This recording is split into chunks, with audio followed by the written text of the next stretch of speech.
Troisième rendez-vous de la semaine. Merci de votre fidélité à La Cour commune, votre émission matinale. Qui n'a jamais été pris par ce phénomène du rendez-vous du 20h30? Attiré ou accroché par une série à l'eau de rose diffusée sur les chaînes locales ou même sur les chaînes thématiques dédiées pour ces feuilletons. Même si nous ne disposons pas de données statistiques sur la question, c'est une évidence, l'ascension de la télévision, mais surtout des telenovelas dans les programmes. Un phénomène inquiétant et qui pose le problème de l'apport de ces telenovelas à l'éducation et à la préservation des valeurs sociales. Comme il est de principe sur cette émission, vous pouvez participer également en nous laissant vos messages sur le 55 01 82 91, le 55 01 82 91 pour répondre au thème, dire ce que vous apportent les telenovelas également, pourquoi vous les suivez ou pas, ou nous appeler directement sur le 98 80 93 111, le 98 80 93 111. Nous allons démarrer en attendant de recevoir encore plusieurs invités qui sont prévus pour ce plateau de ce matin. Mais déjà, avec moi, nous avons Émeric Okupeli. Bonjour. Bonjour Alia Traman, bonjour aux amis téléspectateurs. Merci de votre fidélité. Toujours renouvelé. Nous avons également sur le plateau Franck Tomero. Il est coach de la vie. Bonjour, coach. Bonjour. Merci d'avoir accepté notre invitation. Merci à vous. Les telenovelas, quel apport à l'éducation? C'est la thématique de ce jour. Coach, est-ce que vous avez l'habitude de suivre des feuilletons? Alors, j'ai suivi telenovelas par le passé, mais aujourd'hui, avec mes occupations, il m'est difficile de suivre ces feuilletons. Émeric, emporté également à un moment donné ou toujours fidèle aux telenovelas? Non, à un moment donné. Ah, je crois ça, que pendant notre plus jeune âge, oui, on a eu l'occasion de suivre quand même quelques telenovelas qui quand même étaient l'attraction d'un moment. Oui. Je crois que nous sommes tous passés par là, nous avons suivi les telenovelas, même si aujourd'hui, on a un peu trop le temps de suivre ces telenovelas à une époque donnée. On a eu à le suivre. Donc, c'est par manque de temps que vous n'êtes plus... Pas manque non seulement de temps, mais abonné. aussi d'autres réalités quotidiennes. Je crois que quand vous entrez dans la vie active et quand vous faites face à certains soucis quotidiens, vous n'avez plus forcément le temps de vous... Même pour regarder la télévision simplement, c'est quasi difficile. Chez vous, est-ce qu'on suit les telenovelas? Oui, je crois que j'ai des frères, j'ai des sœurs qui quand même sont toujours accros aux telenovelas. C'est vrai qu'ils sont en train de faire leur temps. Je crois que quand ils feront face aussi aux réalités de la vie, ils vont peut-être les arranger. Oui. Coach, dans votre maison également, est-ce qu'on suit les telenovelas? Actuellement, Oui. non. Vous ne savez peut-être pas? Non, actuellement, la famille, elle est réduite. Hein, la famille, elle est réduite et je pense que nous tous, nous sortons de la maison tôt et puis on rentre tard. Donc, pratiquement, la télé est devenue... Relégué au second. Oui, elle est reléguée au second rang et puis bon, on ne regarde pratiquement pas la télé. Bon, du fait qu'il y a aussi la télé sur les ordinateurs portables voilà. et les téléphones. Bon, moi j'ai des jumelles. Il y a une qui est ici actuellement. Elle est étudiante, mais bon, je ne la vois pas au salon en train de regarder la télé, mais je sais qu'elle regarde les téléfilms quand même, mais bon, elle n'est pas accro de la télévision. De la télévision. Mon épouse, c'est épisodique. Épisodique, bon, parce que elle aime bien les télé jouer, enfin, les acteurs africains, donc je crois Nollywood, qu'elle regarde un peu, mais pas vraiment accrochée aux feuilletons brésiliens et autres, pas vraiment. Quand vous regardiez les telenovelas, qu'est-ce que ça vous apportait? Quand on regardait, vous me plongez dans le passé. Oui, je me rappelle que il y a eu un feuilleton américain, je ne me rappelle plus très bien du nom, Oui. où il s'agissait de Colbico, la société Colbico, et avec Jeff, avec quoi encore là, Alexis, des trucs comme ça. Je ne sais pas si vous vous rappelez un peu.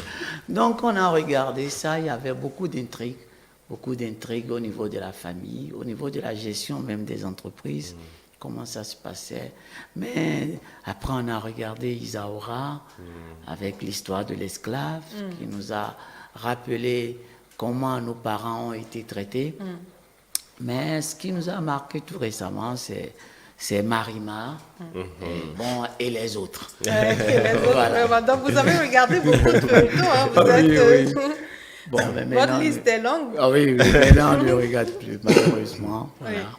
Oui. Émeric, qu'est-ce que vous avez retenu? D'abord, Qu'est-ce qui vous a marqué? pour revenir sur la question, je crois qu'il faut quand même qu'on précise ce qu'est ce que c'est que Les les télénovelas télénovelas, à allez-y, nos oui. téléspectateurs. Il faut dire que les télénovelas sont des feuilletons télévisés produites en Amérique latine, Oui. voilà, et qui composent environ 200 épisodes, Oui. 200 épisodes diffusés du lundi au vendredi, hein, tous les soirs. Donc, je crois que quand on s'entend sur cette définition, il faut dire que quand les telenovelas sont venus au Bénin, je crois que c'était la grande attraction. C'était véritablement la grande attraction, même à l'époque où il n'y avait pas de télévision dans toutes les maisons. Oui. Les gens se débrouillaient quand même à peut-être se rendre chez celui qui a de télévision dans la zone, dans le quartier. Et vous allez voir, à l'époque, bon, c'est vrai que la télévision avoir une télévision n'est pas donné à n'importe qui. Donc, celui qui a la télévision met ça peut-être au dehors et puis bon, la cour est remplie les soirs et tout le monde veut voir quand même ce programme qui est diffusé. Donc je crois que c'était la grande attraction en ce temps-là. Et puis il y avait quand même des feuilletons qui ont marqué les esprits et qui ont quand même eu des revers aussi positifs que négatifs dans la vie des foyers, dans la vie de tout un chacun de nous. Le coach l'a dit tout à l'heure, quand on parle de Marima, quand même, quand vous êtes de l'époque et que vous ne suivez pas ce feuilleton, c'est que vous êtes passé à côté. Encore qu'il y a eu d'autres chaînes qui sont revenues dessus. Oui. Mais l'époque où quand même il y avait la télévision nationale qui diffusait ce programme, je crois que c'était la grande attraction. Tout le monde presque suivait ce feuilleton. C'est vrai que ça a eu des revers négatifs. Il y a des couples qui se sont divisés juste à cause de ce feuilleton. Donc, vous voyez un peu cette attractivité que les feuilletons donnaient en ce temps. Je crois qu'aujourd'hui, les réalités ne sont plus totalement les mêmes. C'est vrai que les gens ne sont plus trop accrochés à la télévision, mais avec votre smartphone, avec votre Android, vous pouvez déjà suivre la télévision et suivre même les épisodes des différents feuilletons qui passent. Voilà. Oui, vous, qu'est-ce qui vous a marqué? Vous n'avez pas répondu à la question. Ce qui m'a marqué, bon, je crois que je ne suis pas trop accro au feuilleton, mais quand même, il y a eu certains feuilletons qui m'ont marqué. Quand je parle de Marima, par exemple, où j'étais encore très jeune, où on se réveillait presque à 5h30 du matin pour suivre le feuilleton à 6h. Et c'est après d'avoir suivi le feuilleton qu'on va se laver pour aller à l'école. À 6h? Oui, à 6h. Il faisait la rediffusion. Voilà, la rediffusion à 6h. Donc, comme ma maman était accro à Marima dans cette époque, elle nous réveillait tous. On suivait. Vous aviez quel âge, si on peut se le permettre? Peut-être 10 ou en tout cas 10, 15 ans. À 10 ans, vous réveillez pour suivre... Pour suivre le feuilleton, je vous dis. Nous tous, on nous réveillait pour suivre le feuilleton avant d'aller nous laver pour aller au boulot et à l'école en cette époque-là. Donc, je crois que d'une manière ou d'une autre, nous avons tous été accros à ces feuilletons-là, même si aujourd'hui, avec les réalités de la vie, avec les soucis quotidiens, on s'en passe. Émeric, oui, coach, allez-y. Oui, je peux revenir sur... En fait, ces feuilletons véhiculaient des histoires quotidiennes. Ouais, quotidiennes. Et la plupart des Africains, bon, puisque ça a commencé d'abord aux États-Unis, après c'est allé en Amérique latine et c'est venu en Afrique. Donc, et comme c'est joué par des acteurs afro-américains, donc les Africains se sentaient dedans. Se retrouvaient. Se retrouvaient parce que c'est leur semblable.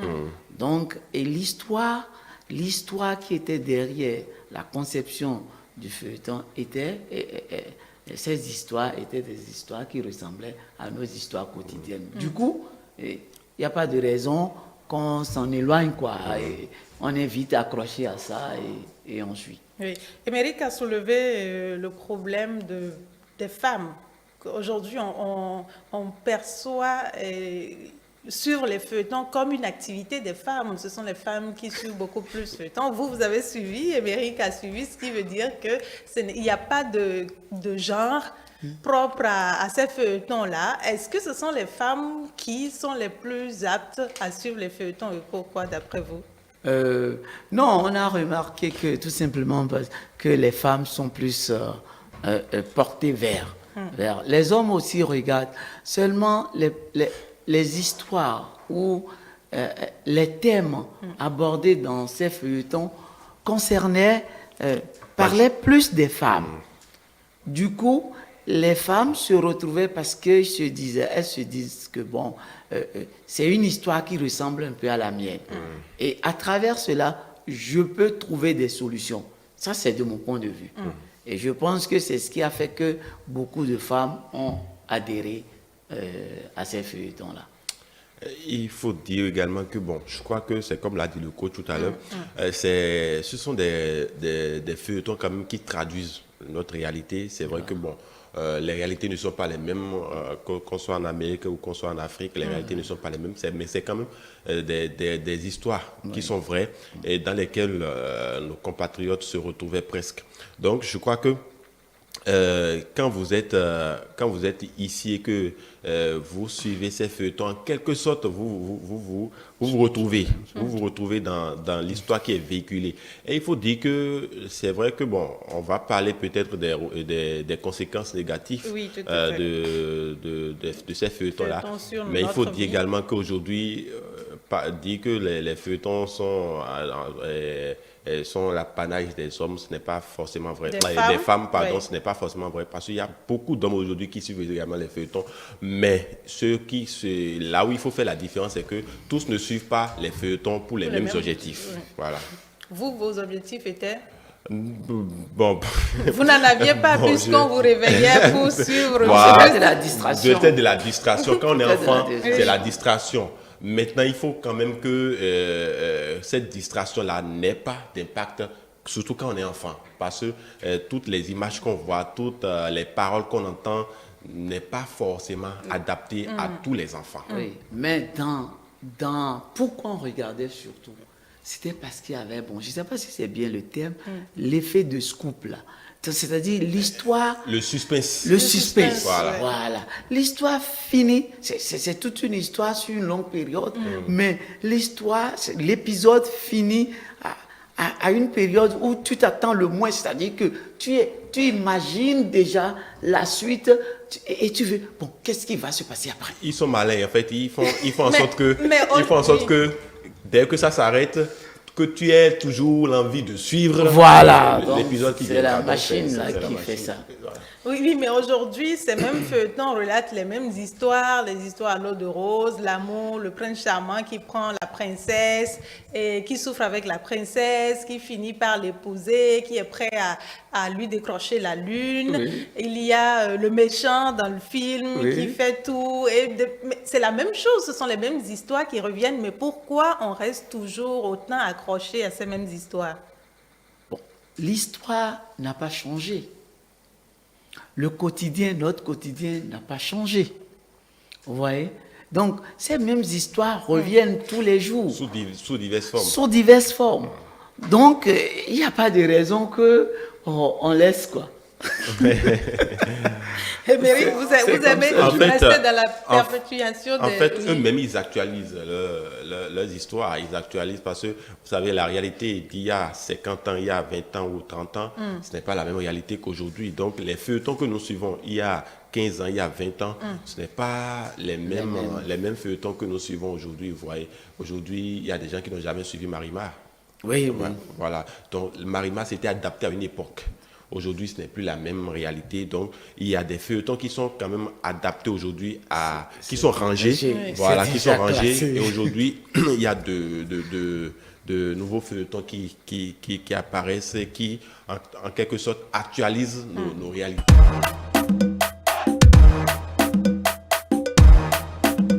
Époque-là, qu'est-ce que ça vous a appris, Marima? Qu'est-ce que vous y avez gardé? Alors, c'était l'amour, c'était à l'eau de rose, donc il faut...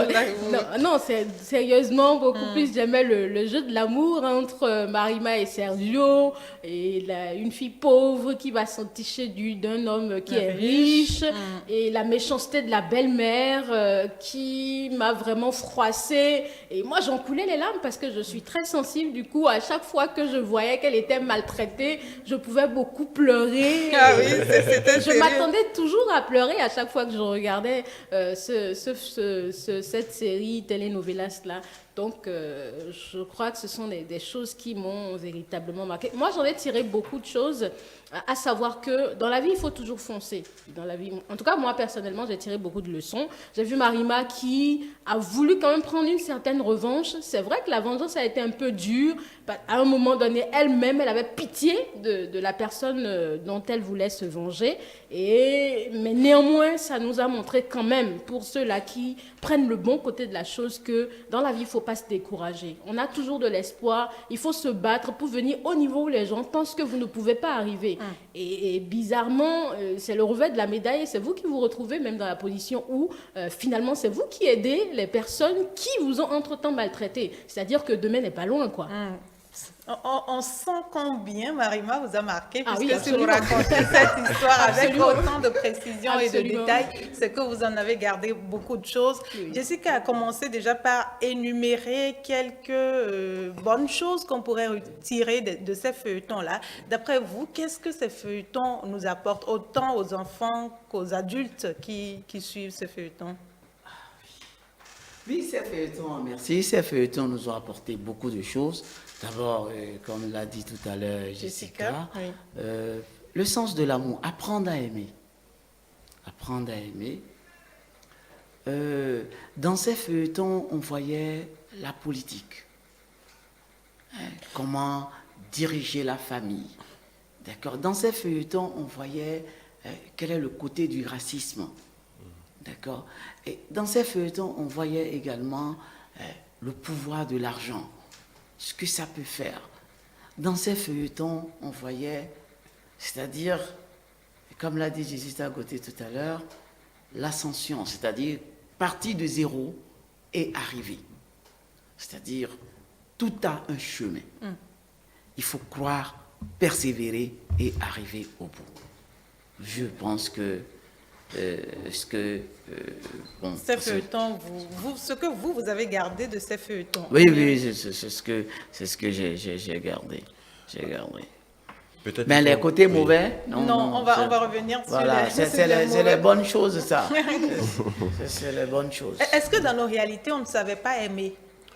Oui, on Est-ce qu'on savait. ne savait pas gérer une famille? On savait aimer, mais je crois que quand on a l'occasion de suivre ces genres de feuilletons, ça nous apprend davantage à aimer. Je crois que au-delà de ce qu'a cité le coach tout à l'heure, il faut dire que ces feuilletons aussi nous apprenaient à mieux gérer le foyer, Oui. à gérer la famille également, parce que vous voyez, mais Jessica l'a martelé tout à l'heure, quand on parle de Marima, je crois que si vous êtes de cette époque et que vous ne suivez pas, c'est que vous êtes passé à côté de votre jeunesse.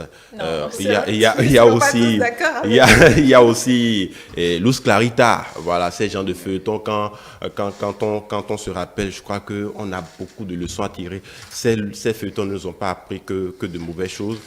Il y a également de bonnes choses que nous avons appris, et c'était quand même l'occasion de se déstresser, de s'évader, et dans le temps de se mettre dans la peau des acteurs. Et je crois que en quelque sorte, nous ressentons l'émotion qu'ils nous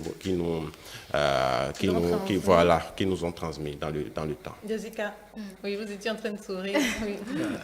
Oui, Oui, je ne sais pas si je peux abonder sur l'aspect que je n'aime pas beaucoup en termes de feuilleton. Moi, le feuilleton qui m'a laissé un goût un peu amer, c'est Ruby.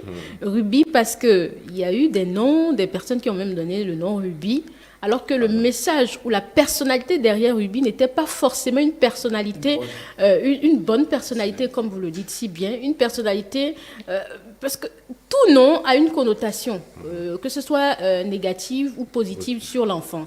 Alors, j'ai même entendu des personnes qui ont donné, j'avais une amie en classe où son frère s'appelait Hitler. Alors, le baba a été très marqué par Hitler, par tout ce qu'il a fait. Je ne sais pas si c'est le côté positif, mais Ruby, lorsque un parent donne à un enfant Ruby, moi, je me dis que c'est peut-être une femme, une jeune fille de l'époque qui donne ce nom-là à son enfant, parce que n'ayant pas vu tout le contour de la personnalité de Ruby, personnellement, je ne donnerai jamais Ruby à ma fille, même si derrière, peut-être, le nom avait une très bonne connotation. Pourquoi? Parce qu'on a vu une femme qui, malgré la faim, ne s'est pas repentie de ce qu'elle a fait. Parce que même dans le dénuement complet, on a vu qu'elle était capable d'utiliser une autre personne pour poursuivre la vengeance. Alors qu'au départ, tout ce qu'elle avait eu à faire n'était pas forcément positif. Vous avez quelqu'un qui... on nous donne même des stratégies pour arracher le mari de quelqu'un.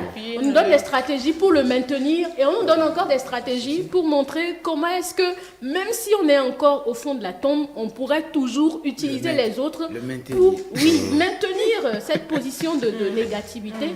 Donc, je crois que à la longue, ça crée un effet il y a un processus d'identification. Et le processus d'identification, c'est lorsque, par exemple, vous transposez votre personnalité dans la personnalité de Ruby, où on devient du coup matérialiste, parce que le cerveau ne capte que ce qui est enfoui dans notre subconscient, dans notre moi, qu'on a envie de développer. Et sans le savoir, vous-même, vous retrouvez à avoir des comportements matérialistes, des comportements où vous avez envie d'essayer ce que Ruby autrefois avait fait. Mais les revers, vous oubliez. Et c'est là que je reviens encore sur la question de l'éducation, parce que lorsque les parents ont peut-être déserté le forum et n'ont pas inculquer ce qu'il fallait comme rudiment nécessaire pour permettre à l'enfant d'être moulé dans ce que j'appellerais une éducation sociale et religieuse. Ça ne vous permet pas de faire la démarcation entre ce que vous devez appliquer dans la réalité et ce qui se fait dans les feuilletons. Ce n'est qu'un film. Et les gens, ils sont là pour gagner de l'argent. Dans la vraie vie, Ruby n'est peut-être pas aussi mauvaise. Non, elle a incarné un rôle. Et l'objectif derrière, je suis sûre que l'objectif, c'est de sensibiliser. Mais la sensibilisation prend un autre aspect. Et malheureusement, ma foi, je crois que nos jeunes sœurs, aujourd'hui, ont pris de ces mauvais comportements-là, qui se répercutent même dans les futurs foyers. Parce que lorsque vous avez développé une certaine personnalité, il n'y a rien à faire. Lorsque vous vous mariez, vous ne saurez pas quand est-ce que vous avez développé ces comportements-là avec votre mari. Ça va être préjudiciable. Et le pire, parfois les feuilletons ne nous montrent pas forcément... je dirais plutôt que ça nous donne un certain laisser-aller par rapport à... enfin, je suis fatiguée de la relation. Oui. C'est plus facile pour moi de dire, écoute, basta, il y a quelqu'un d'autre à côté. Donc, les foyers peuvent très vite battre de l'aile parce qu'on a vu faire dans les feuilletons. Et on a vu que quand l'autre est parti, peut-être qu'il y a eu quelque chose de meilleur qui est arrivé. Donc, on ne veut pas souffrir. Et l'autre chose, on ne veut pas souffrir, on veut avoir les choses très rapidement. Malheureusement, il y a un sociologue sénégalais, alors au-delà du Bénin, il y a l'Afrique qui est concernée. Oui, lorsqu'on prend un pays comme le Sénégal, où, un pays musulman, où l'éducation est intrinsèquement liée à la religion, ces séries-là ont un impact négatif en ce sens que ça ne permet pas à l'enfant de pouvoir véritablement se retrouver dans cette réalité sociale et religieuse qui a été le valeurs également, les valeurs exactement, sociales. dans les valeurs sociales dans lesquelles cet enfant avait été au départ moulé. Donc vraiment, il faut dire que il est nécessaire que nous fassions la part des choses lorsque nous regardons ces feuilletons. Oui, et Jessica a commencé par énumérer le côté, l'impact sur les enfants, l'éducation, le côté négatif, mais je reviendrai sur le volet, ce que ça peut apporter de positif. Aujourd'hui, il y a des personnes qui disent que les telenovelas ont permis à beaucoup de parents d'ouvrir le dialogue parent-enfant sur la sexualité. Par exemple, coach, vous recevez des parents que vous accompagnez. Est-ce que ces parents-là se plaignent ou, sur ce volet-là, apprécient que les telenovelas ont apporté? Oui, les parents se confient à nous, surtout à l'âge d'adolescent, à l'adolescence. Les parents se confient à nous. Comment apprendre aux enfants, comment discuter avec les enfants sur ce thème-là, l'éducation sexuelle par exemple. Voyez. Donc, dans cette télé-là, on parle beaucoup de sexe. Mais, à y voir de près, quelquefois ça va au-delà et on banalise.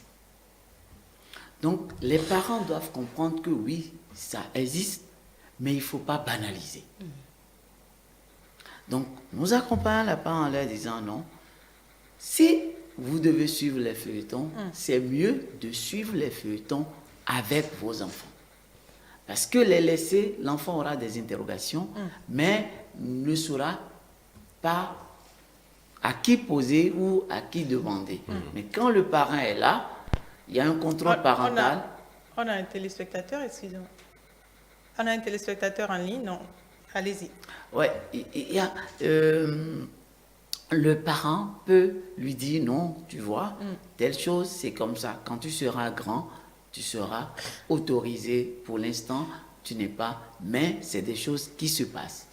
On va, dans la suite de l'émission, on aura un sociologue dans un instant, mais Émeric, on a l'impression que, oui, les telenovelas, on les suit pour se distraire, on les suit pour se faire plaisir, mais au-delà de se distraire, de se faire plaisir, on fustige le fait que les femmes surtout, ou l'humain, recopient directement ce qu'ils voient dans ces feuilletons-là sans que... Allô? Oui. Oui, alors, bonjour monsieur. Plutôt madame. Bonjour madame, désolée alors. Bonjour madame. Oui, bonjour. Oui, merci de vous présenter. Ok, merci beaucoup.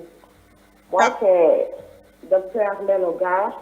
D'accord, bonjour docteur, bienvenue, merci de nous avoir rejoints sur cette émission. Merci beaucoup. Oui, avec vous, nous allons essayer de comprendre sur le plan sociologique comment expliquer cette ascension des telenovelas dans nos habitudes et est-ce qu'ils vont à l'encontre de nos valeurs sociales, de nos réalités sociales. Déjà, dites-nous, est-ce que ces telenovelas, quels sont ces impacts sur la société africaine? Oui. Merci madame la journaliste. Déjà, je voudrais dire que les séries télévisées latino-américaines ont envahi davantage les écrans des télévisions africaines. Et au Bénin, chez nous, c'est la grande mode. La diffusion de ces feuilletons sont tellement programmés toute la semaine et leur consommation entraîne une organisation rationnelle du temps par leurs consommateurs. Ils ont internalisé dans leur tête les heures de diffusion de ce feuilleton. Bien que peu importe ce qu'ils sont en train de faire, ils sont obligés peut-être de les abandonner et d'aller honorer ce rendez-vous télévisuel-là. Je suis m'exprimer ainsi. Alors, il y a que toutes les couches sociales pratiquement s'intéressent au télénovelas, mais on retrouve plus la couche juvénile et la jeune féminine en particulier. Oui. Vous voyez? Et cette situation se fait plus sentir en milieu urbain. Dans la mesure où pour suivre cette novelas, il faut avoir l'électricité, ensuite La télévision. un décodeur, oui, en dehors de la télé. Mais nous pouvons dire que cette consommation massive des télénovelas peut être justifiée par certaines hypothèses. La première, d'après nous, elle est relative au déclin des images fixes et silencieuses. Oui. C'est-à-dire les romans, les photos, magazines, au détriment des images parlantes et animées. Vous voyez? Et à ce niveau, je dirais que c'est vrai, notre population est majoritairement analphabète. Oui. C'est vrai que tout le monde ne peut pas lire, s'intéresser aux écrits dans un magazine, et ainsi de suite. Oui. Mais à la télé, en regardant les images, si elle suit correctement, elle peut comprendre, ou il peut comprendre. La deuxième hypothèse est liée à l'usage privé des télévisions au sein des ménages. Oui. Car presque tout le monde a accès aujourd'hui à la télé. Vous voyez? Je pourrais dire qu'un autre élément qui permet cette consommation massive, c'est la non-réglementation en la matière, peut-être des programmes télévisuels, à visualiser ou proposer pour ceux qui s'y intéressent. Parce qu'en dehors de ces télénovelas-là, Oui. il y a quand même d'autres programmes documentaires, autres choses aussi qui sont proposées à nos téléspectateurs, mais ils ne s'y intéressent pas. Vous voyez? C'est parce que, d'une certaine manière, il y a parfois qui prennent et ce qui se fait à travers ces télénovelas-là, Oui. comme de la réalité. Oui. Au lieu que dans leur conscient, ils se disent que c'est de la fiction, ils s'attachent à la chose et parfois, et la considèrent comme la réalité. Ils veulent appliquer alors que ce n'est pas toujours en adéquation avec nos réalités sociales. Oui, parlons de réalité sociale. Vous êtes sociologue. Pour vous, quel est cet impact sur la société aujourd'hui? Okay. Merci beaucoup. Vous savez, la manière dont la socialisation se fait chez nous, elle est conférée à certaines catégories sociales. Je dis que la socialisation, c'est l'apanage de la femme par elle, chez nous. Oui. Et c'est tout un processus selon les différentes étapes du développement psychomoteur de l'enfant.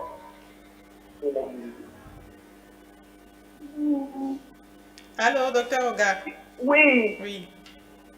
L'éducation sexuelle, par exemple, Oui. c'est sujet tabou chez nous. Mais à travers cette télénovela, oui. cette peloton, tout se dit sans honte, tout se regarde aux yeux aussi tout le monde et personne ne peut rien dire.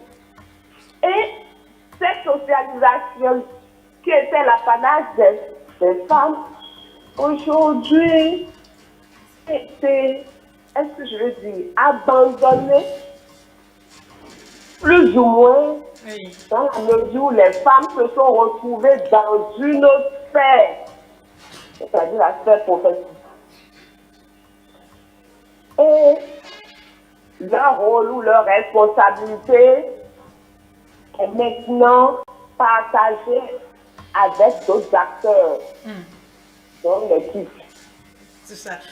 Aujourd'hui, oui, on reproche à ces télénovelas, vous l'avez souligné, et la dépravation des mœurs. Ce qu'on reçoit, on consomme sans filtre, notre mode de vie a changé, la façon de parler avec les parents a changé.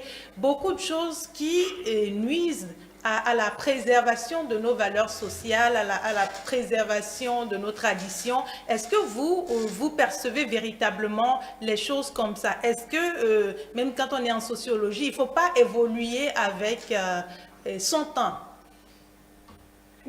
Je suis parfaitement d'accord avec ce que vous dites.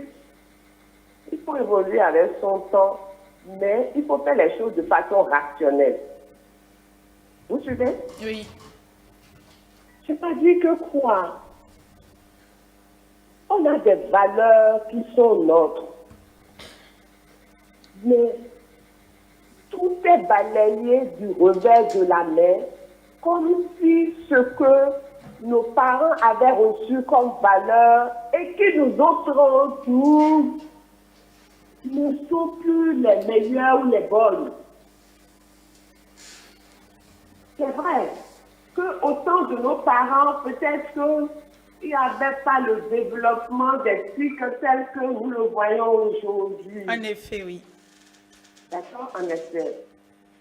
Mais ce qui se fait, oui, ça a ses aspects positifs et ça a également ses aspects négatifs.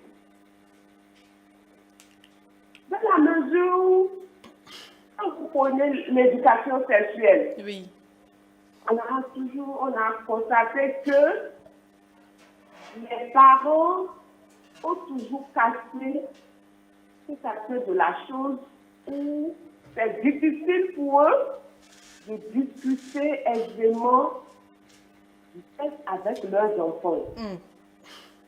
Et ça a donné ce que nous voyons aujourd'hui peut-être des grossesses précoces parce que l'enfant va apprendre au dehors, partielle personne, ainsi de suite. Mais il me semble que dans la culture, il y avait une manière de socialiser les enfants de sorte qu'ils ne soient pas exposés à cette dépravation de l'œuvre. Au temps de nos parents, l'enfant a un certain âge, notamment la fille, devait entrer en mariage vierge. oui. C'était un honneur pour les parents de cette fille-là. Et on ne choisissait pas soi-même son conjoint ou sa conjointe. Mais ça, c'est du mariage forcé. Ça, on suppose que c'est du mariage forcé, oui, mais ça fait partie des normes et sociales pour réglementer d'une certaine manière ou bien contenir les ardeurs de la jeune génération. C'est leur manière. Aujourd'hui, on peut dire qu'aujourd'hui, les choses ont changé ou c'est vous-même qui allez choisir celui avec qui vous voulez aller. Mais il est difficile à la jeune génération de puiser dans ce que les parents peut-être avaient comme ressources. Si j'ai une préoccupation que moi, en tant que fille adolescente, oui, les règles viennent pour la première fois, ma maman ne m'a jamais dit qu'un jour, peut-être que j'aurai une tache rouge dans mon sous-vêtement. Oui. Vous voyez? Au temps de nos parents, il y avait peut-être des grands-parents, des grands-mères ou des personnes âgées Qui était disponible. qui étaient disponibles et qui s'occupaient de vous à la venue des règles. Oui. Ici, vous ne pouvez parler avec personne que peut-être des pièces qui n'ont rien à voir avec ni votre mère, ni votre tante, parce qu'il y a une dislocation et des structures familiales très existantes. Au-delà des feuilletons, ce que vous évoquez là, c'est l'indisponibilité des parents à accompagner les enfants.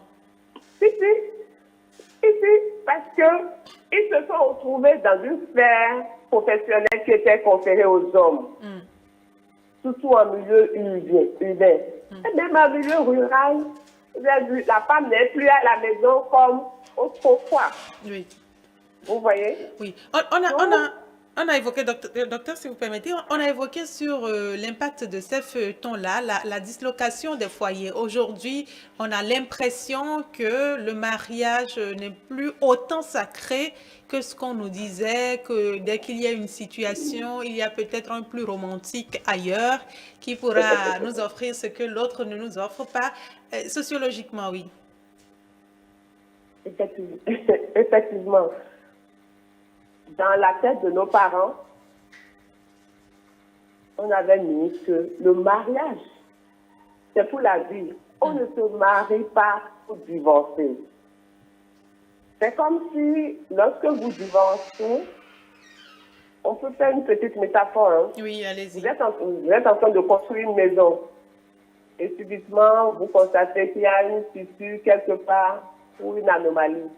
Est-ce à dire que vous allez abandonner cette maison pour aller vous acheter une autre parcelle pour reprendre le processus à zéro? Oui.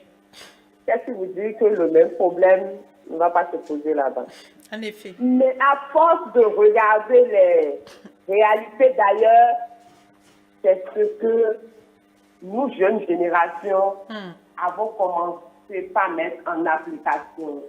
D'accord. Le problème, c'est comme si nous prenons cette situation pour la réalité.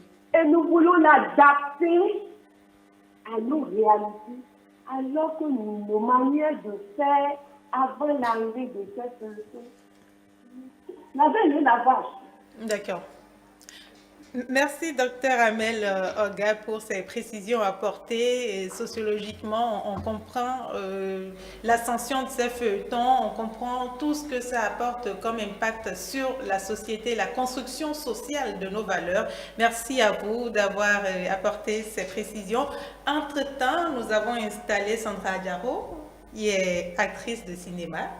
Merci d'avoir accepté notre invitation. C'est moi. Bonjour. Bonjour. Merci, docteur, et très bonne journée à vous. Oui. Nous parlons de Novelas, quel apport à l'éducation. Vous êtes dans le cinéma, vous avez des enfants, vous avez sûrement eu le temps de suivre avant, peut-être aujourd'hui, de vous désengager ou sortir de ce carcan-là. Est-ce que comment vous voyez les feuilletons? Merci. Bon, les feuilletons, spécialement les telenovelas, oui. Au fait, c'est des feuilletons qui retracent un peu la réalité de la société. C'est des faits de société qui sont évoqués, seulement que ce sont des faits de société qui sont spécialement des réalités brésiliennes. D'accord? Donc, parce que les telenovelas, ce sont des feuilletons brésiliens. Mais bon, il fut un temps ou bien jusqu'à aujourd'hui, parce qu'aujourd'hui, les telenovelas ne sont plus vraiment prisées. Mais il fut un temps, c'était très prisé, et puis c'était ça que tout le monde regardait sur les chaînes de télévision. Faut dire que vous en avez regardé. Bien sûr, j'ai suivi Ruby. Oui. J'ai suivi Ruby, parce que déjà, vous savez, ce sont des moyens de distraction, d'abord. Et puis, comme moi, j'aime beaucoup l'éducation, je me base, pour moi, c'est comme un instrument d'éducation. Donc, en plus, ça te permet aussi de pouvoir échanger avec tes enfants à la maison parce que tu peux te baser sur ça pour voir, leur montrer un peu la réalité des choses ou bien leur faire partager les réalités d'autres nations pour pouvoir mieux les éduquer. Donc, au fait, c'était Luz Clarita, ça c'était très intéressant. Tout le monde a regardé ça, c'était le feuilleton chouchou des enfants et tout. Donc voilà, moi je pense qu'à ce moment, au fait, c'est la production cinématographique, c'est d'abord commercial. D'accord, c'est commercial. Donc eux, ils l'ont compris, au fait, et ils se sont servis de ces faits de société en créant des intrigues vraiment de ouf. Et ces intrigues, c'est quoi? C'est la sexualité, l'amour, la séduction, parce qu'on sait que quand on met ça en avant, ça attire plus, ça capte, ça accroche. Et puis, quand on parle d'amour, quand on parle de sexualité, quand on parle de séduction, qui on voit derrière? C'est les femmes. Donc, les femmes sont vraiment, c'est comme on les décortique. On les décortique pour voir. Bon, en fait, il y a un peu une exagération de la réalité pour pouvoir plus capter l'attention des téléspectateurs et aussi drainer du flux et mieux vendre. Parce que parmi dans ces feuilletons, il y a déjà des producteurs qui s'intéressent à cela. Ça permet à la chaîne de télévision de pouvoir avoir une grande visibilité parce que parfois c'est les chaînes de télévision privées ou nationales qui produisent ou bien coproduisent ça avec des maisons de production. Et puis aussi il y a des placements de produits.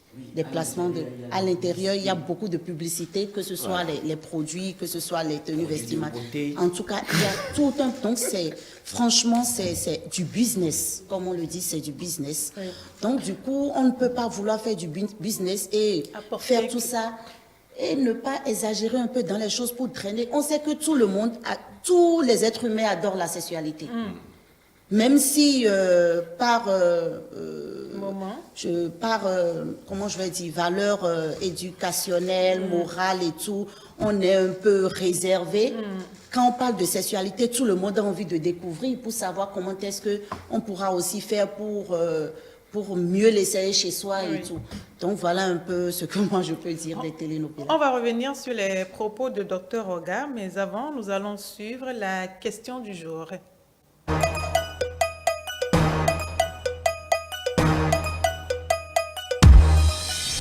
Disons d'abord qu'à la base, je n'ai pas l'habitude de m'asseoir trop devant la télévision parce que pour moi, m'asseoir déjà de trop devant la télévision, c'est perdre tout mon temps, c'est perdre d'abord tout ce que je dois faire, tout est programmé et donc regarder une télévision pendant tout un bon moment, je ne suis même pas devant ça.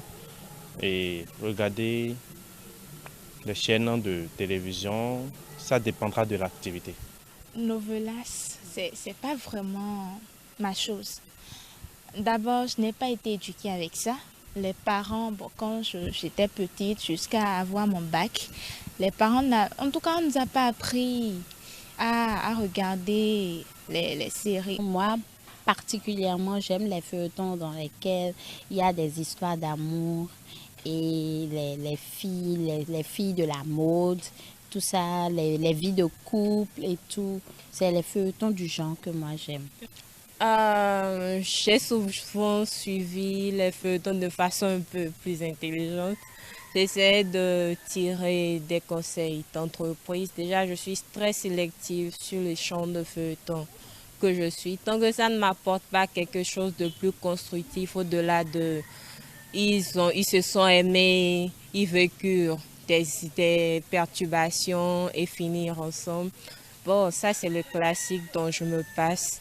Toutefois, il arrive dans des feuilletons que je puisse avoir des conseils d'entreprise. Par exemple, le fait que vendre à la plus petite classe, à la classe moyenne ou à la classe la plus sans marge, peut vous générer plus de revenus que concentrer les efforts de votre entreprise sur des produits destinés à la classe supérieure, par exemple. Il y a le côté éducatif qui est dedans. Le côté éducatif où beaucoup de nos enfants aujourd'hui, ou bien nos jeunes sœurs aujourd'hui, suivent et au niveau de la télévision novelas des choses qui ne sont pas dans nos réalités coutumières, qui ne correspondent pas également à nos valeurs africaines, Et il y a également d'autres choses qui se passent dans la télévision novelas qui ne reflètent pas les réalités sentimentales aujourd'hui. Beaucoup prennent la télévision novelas et confondent des choses avec la réalité des choses ici.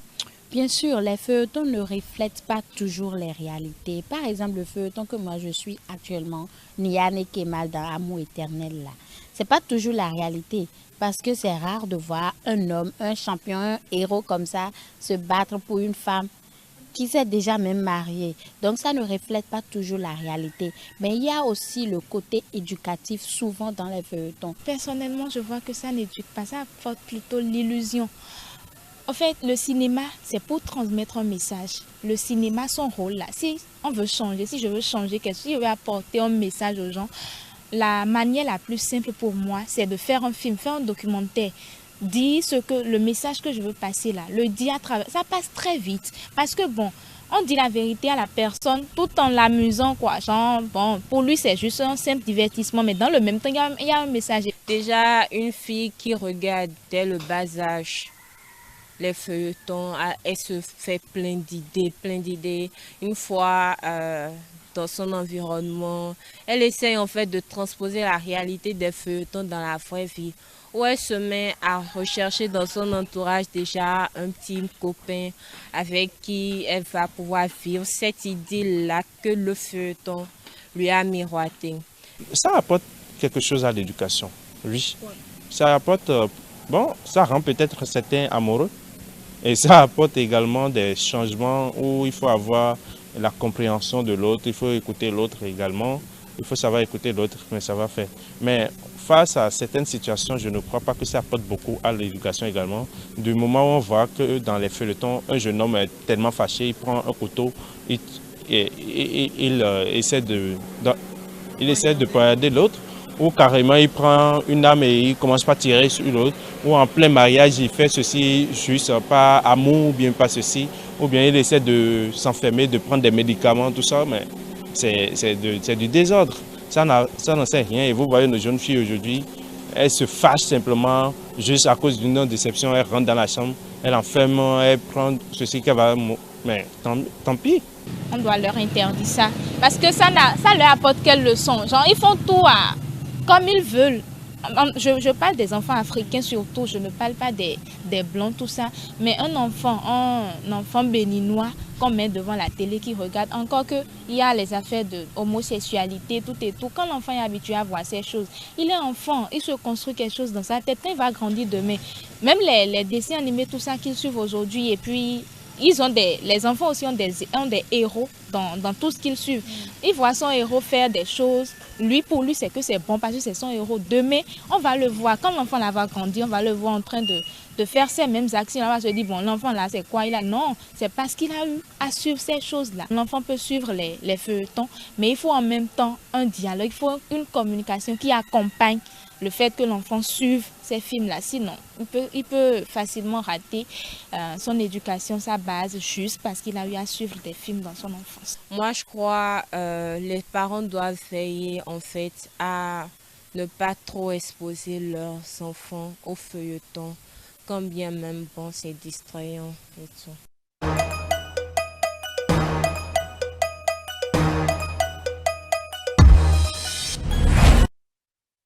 Merci à tous ceux qui se sont prêtés à nos questions dans cet élément. Coach, un mot, après avoir suivi quelques citoyens se prononcer sur l'apport des telenovelas à l'éducation.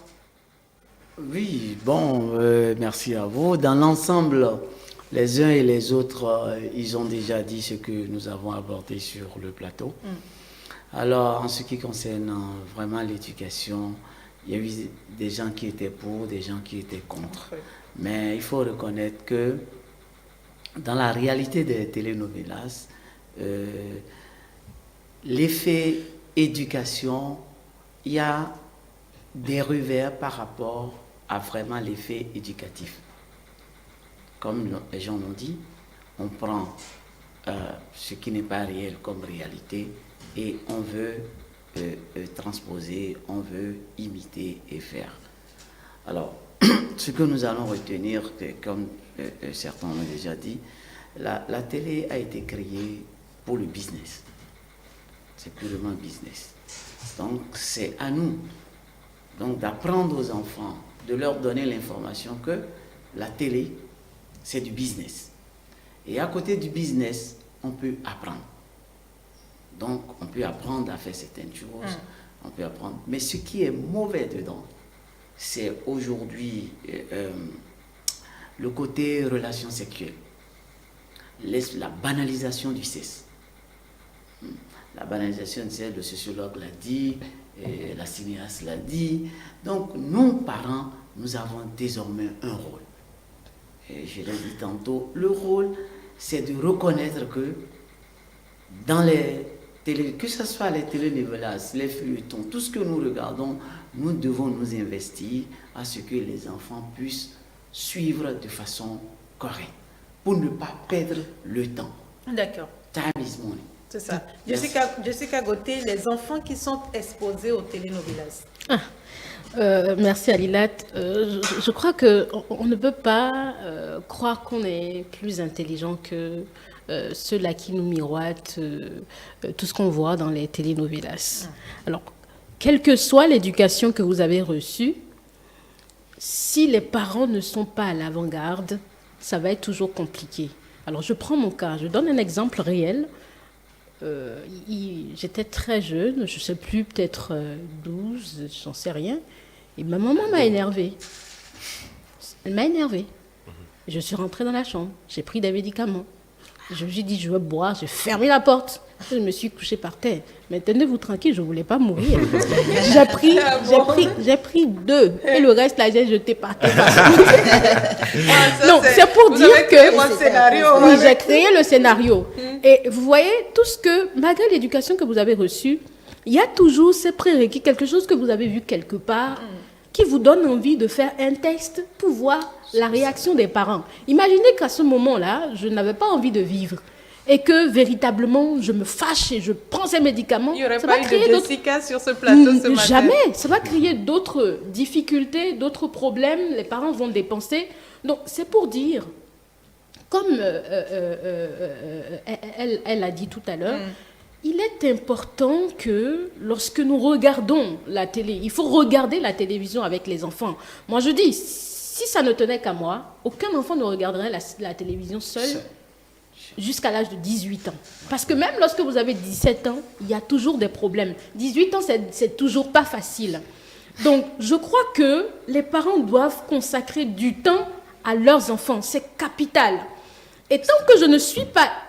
On dit, il y a une étude américaine qui a montré que les enfants passent au moins 15 heures par semaine à regarder la télévision. Oui.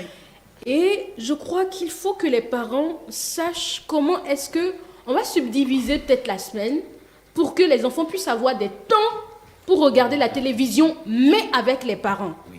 Je crois que aujourd'hui, il n'est plus question de... On est en train de s'embrasser, on veut faire l'amour et puis on éteint la télévision. Non, on a dépassé cette époque-là. Le moment est venu pour qu'on laisse l'enfant regarder, mais qu'est-ce que toi tu as retenu de ce scénario-là, de cette scène qui vient de se passer? Et on profite pour en faire des éléments de discussion.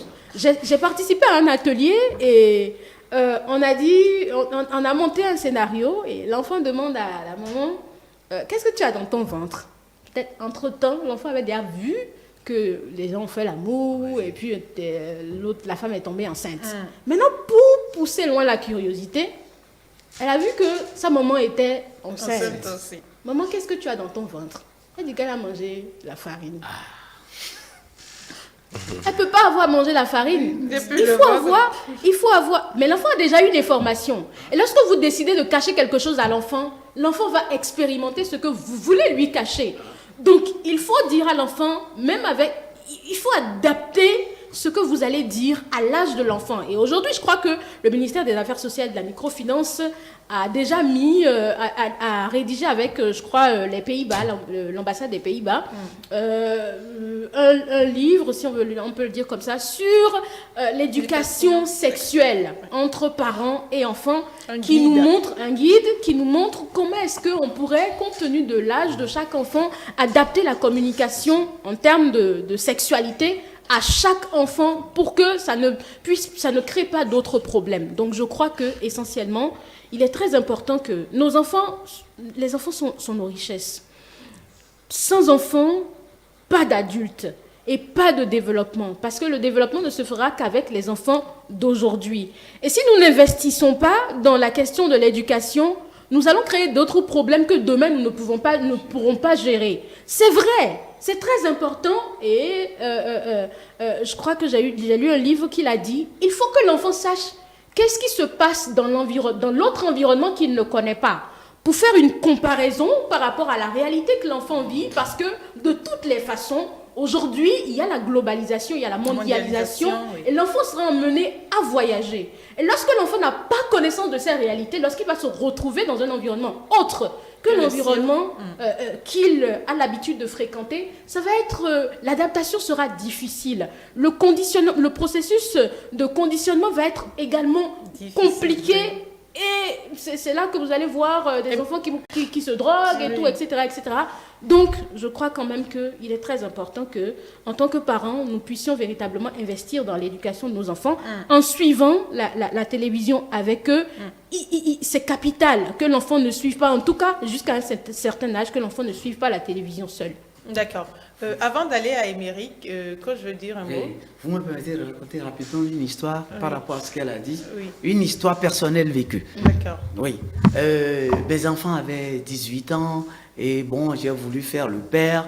Et à table, un jour, j'ai dit, bon, oui, maintenant que vous avez 18 ans, bon, il faut que je vous parle sérieusement parce que sinon, vous allez, bon, il faut que je commence par vous parler de la sexualité des hommes, de ce qu'on...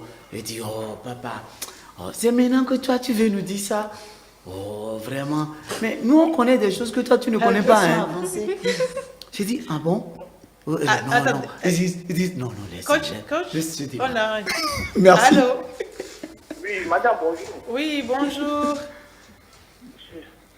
Je salue vos invités. Oui, madame Eugène Waignan. Oui, bonjour, monsieur Waignan. Voilà. Pour moi, je dis que tous nos villages qui projettent l'amour par l'amour du sexe, mais s'aimer entre partenaires, entre entourage, d'accord, apporte un plus à l'éducation.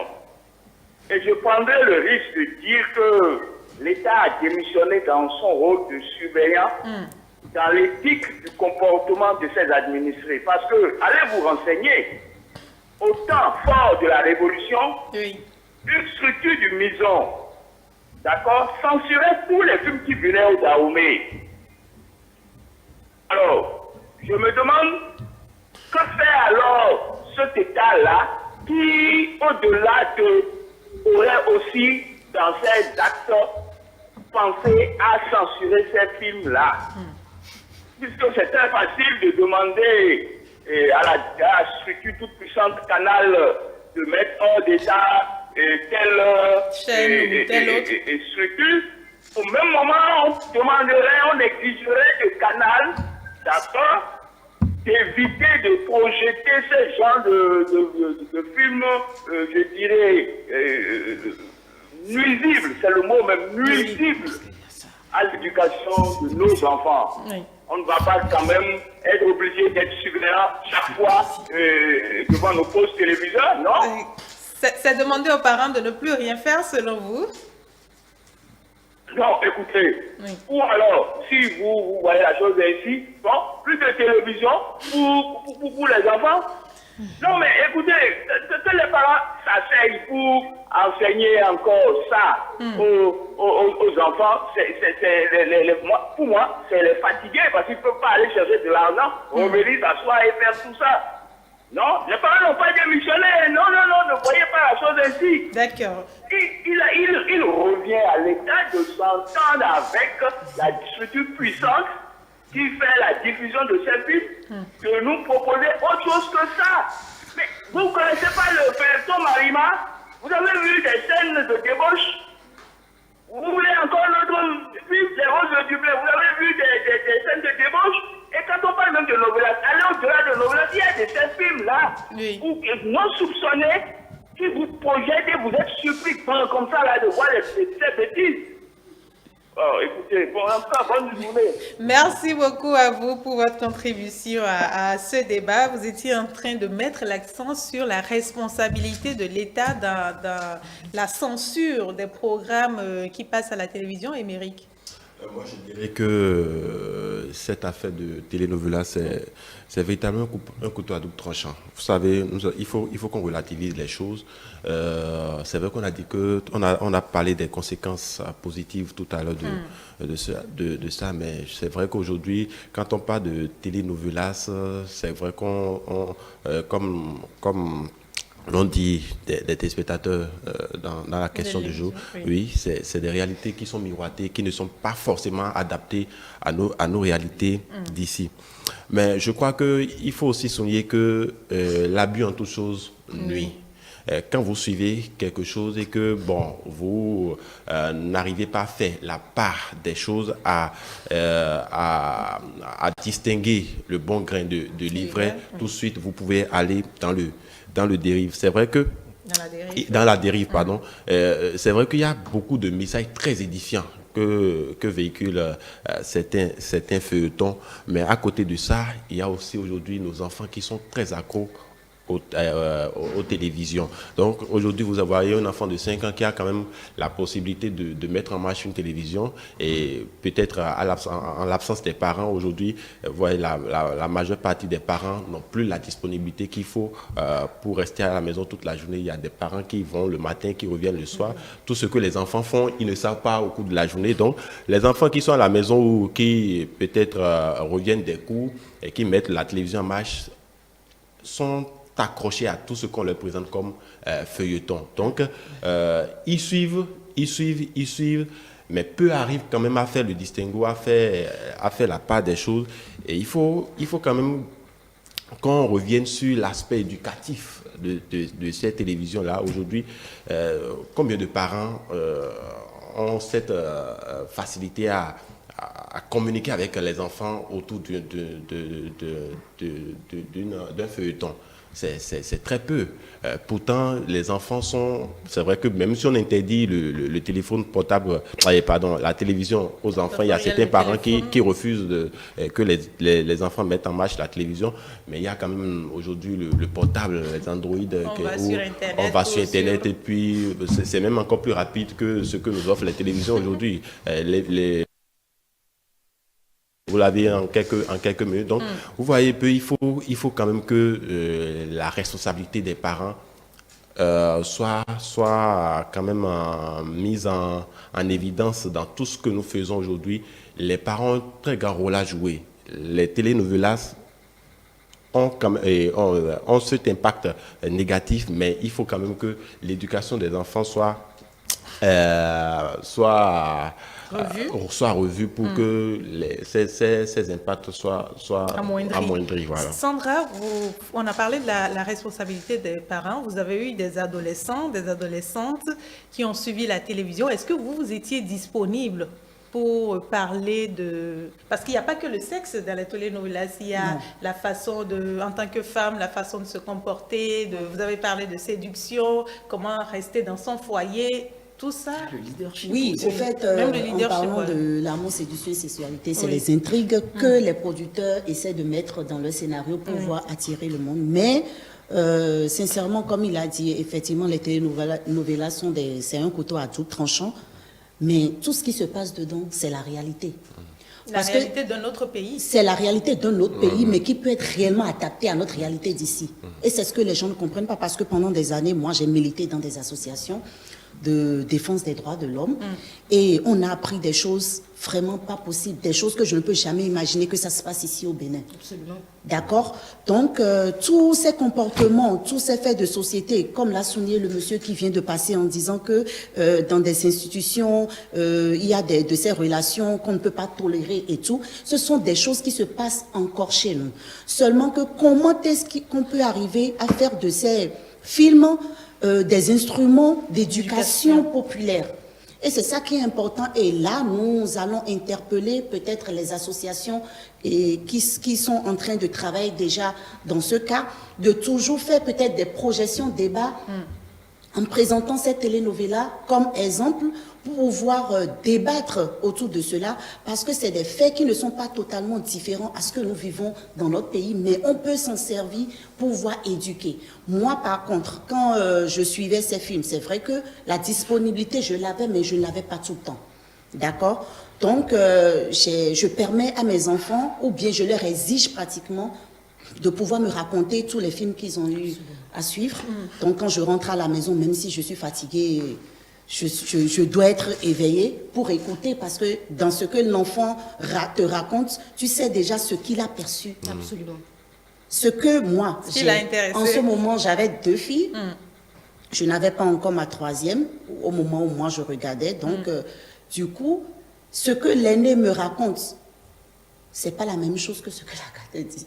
Donc, c'est 2 choses différentes. Elles perçoivent de façon différente. Et par rapport à ça, moi, je donne les conseils que je dois donner. Je dis ce qui n'est pas bien. Et je profite de ça pour mettre, c'est-à-dire, je mets toute ma rigueur. Ah bon? C'est ce qui s'est passé. Ah, si c'est moi, ça ne va pas marcher. Ah, je vais te smatcher grave. Donc, moi, je profite juste de cela pour pouvoir leur montrer un peu le revers des choses et mieux les éduquer, parce que je ne peux pas aussi obliger mes enfants à pouvoir avoir les mêmes pensées, les mêmes manières de comprendre, de compréhension que moi. Mais moi, j'ai l'obligation de pouvoir les éduquer. Mais tous les parents n'ont pas ça. D'accord? Tous les parents n'ont pas ça. Tous les parents n'arrivent pas à faire cela. C'est pour ça qu'il faut des relais.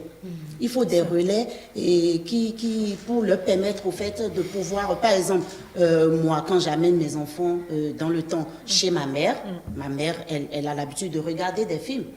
Mais bon, pendant les week-ends, oui. Donc, quand j'amène les enfants, si moi, j'ai pas le temps que j'amène les enfants, je profite pour lui dire, voilà, il faut regarder les films, il faut les éviter à regarder, et puis tu le donnes, parce que je sais qu'elle est bien éduquée, et elle peut être mon relais en retour. Donc, c'est toujours important, parce que même des fois, ta version, les enfants ne comprennent pas. Absolument. Ils disent, ouais, c'est parce que tu es ma mère, machin, tu veux exagérer un peu les choses et trucs. Mais quand tu mets... tu essaies de pouvoir, voilà, tu essaies de contacter par exemple les autres membres de ta famille, et puis tu les mets à contribution pour t'aider dans l'éducation, ça marche plus vite, parce qu'ils entendent ça ici, ils entendent ça là-bas, et puis ils commencent par avoir peur. Mais du coup, je pense qu'il faut forcément ce relais, et pour permettre aux gens, c'est toujours les projections débat. Il faut toujours, et puis voilà ce que vous êtes en train de faire déjà, c'est ça, c'est très louable, d'autant plus que c'est ça qui permet maintenant aux parents d'avoir une certaine assurance, d'avoir un instrument de base pour pouvoir dire à leurs enfants, vous voyez, je vous dis que le truc là n'est pas bien, vous pouvez éviter de faire ci, de faire ça. Donc ça éveille au fait le sens des enfants par rapport à cette thématique. C'est réalité. Jessica, oui. Lilad, bravo déjà à Sandra. Je me rappelle cette fois où je l'ai vue justement dans l'une de ces associations où je crois que elle remettait son portable à sa fille d'à peine 18 ans. Elle n'avait pas encore le bac, je crois. Je lui ai dit, elle n'a pas de portable. Elle dit, mais non, pas avant le bac. Donc moi, j'ai salué ça parce que c'est très vite venu. Que je suive peut-être une série de telenovelas, j'ai un petit copain, et puis j'en discute avec lui, on a envie de tester quelque chose. C'est très vite venu, et les messages, ça passe très vite. Donc, bravo déjà. Elle a parlé de relais, c'est capital. Et au-delà du relais familial, il faut le relais à l'école. L'école n'est pas là seulement pour nous enseigner tout ce qui va nous... Exactement, sciences, tout ce qui va nous permettre d'achalander notre intellect pour bien parler. Non, je crois que l'école est un lieu d'éducation au même titre que la maison. Parce que quand les parents finissent à la maison, c'est à l'école que les enfants... Et les enfants passent la majeure partie de leur temps à l'école. Et les professeurs, chaque professeur ou maître doit trouver un créneau où, comme Sandra le fait, on discute peut-être d'une série qui est en vogue avec les enfants pour peut-être... c'est peut-être par là qu'on commence le cours. Ça peut même donner de l'émulation aux enfants. Alors tout de suite, le maître, il vient, il dit, mais écoutez, qu'est-ce que vous avez suivi au cours de la semaine, hier, quelle série en vogue? Les enfants bavardent très vite. Et quand vous êtes ouvert, vous allez voir, ça sort de partout. Et vous savez, qu'est-ce que je dois apporter à chaque enfant, compte tenu de l'information que chaque enfant a gardée? Parce que c'est pas toujours facile de discuter avec les parents. Et si les parents ne peuvent pas faire le job, on peut le faire aussi à l'école. Et il faut que les écoles mettent aussi à contribution les parents. On doit avoir des séances de discussion avec les parents. Ces séances de projection, il faut les faire dans les écoles. En présence des parents, ce n'est pas seulement les journées culturelles. Moi, je propose même qu'on laisse de côté les journées culturelles et qu'on fasse des projections de telenovelas. Pourquoi pas des séries mais qui les nous telenovelas, ça fait 200 épisodes, 500... Oui, on peut prendre même un seul scénario. Juste un seul épisode. Et puis c'est bon.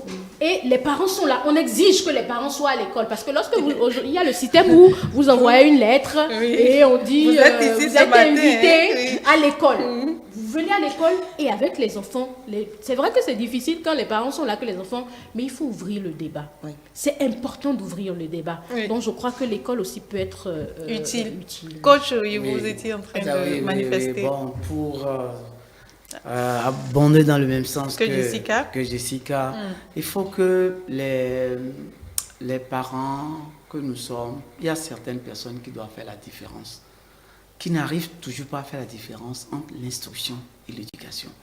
C'est par rapport à la conversation du monsieur de la radio tout à l'heure, parce qu'il pense que c'est l'État qui doit censurer et que les parents, lui, pensent qu'il n'a pas de temps à perdre. Non. Justement, il faut, je dis souvent, on rentre au Bénin pour l'instant, je crois, dans la majorité des cas, on rentre dans le mariage. On fait un mariage de fête. Le mariage n'est pas préparé. Et nous, on a pensé, j'ai été truc là avec M. Onvo, on a créé sur ces trucs-là, l'école des parents. Il faut qu'il y ait une école des parents pour apprendre aux parents à faire certaines choses. La même chose qu'on demande aujourd'hui, qu'est-ce qui se passe dans les écoles? Le professeur doit finir son programme. Moi, j'ai discuté avec une censeur, mes enfants ont fait Saint-Augustin, et j'ai dit non, la religion à partir de la seconde, vous ne devez plus enseigner la religion. Ça doit être des termes. Vous devez trouver autre chose pour meubler cela.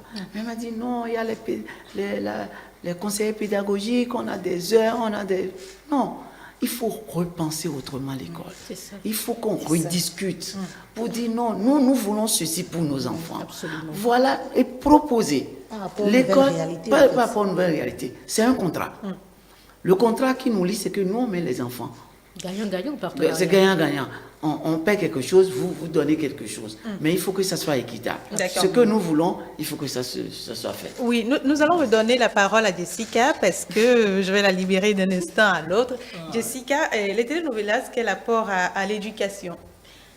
Les telenovelas, quel apport à l'éducation? Je vais reprendre les thèmes de Émeric. C'est un couteau à double tranchant.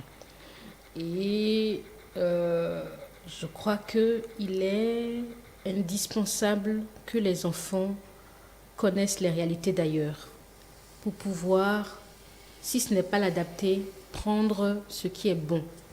Parce que lorsque je voyagerai, certainement je verrai ces réalités-là et je saurai comment me comporter face à ces réalités.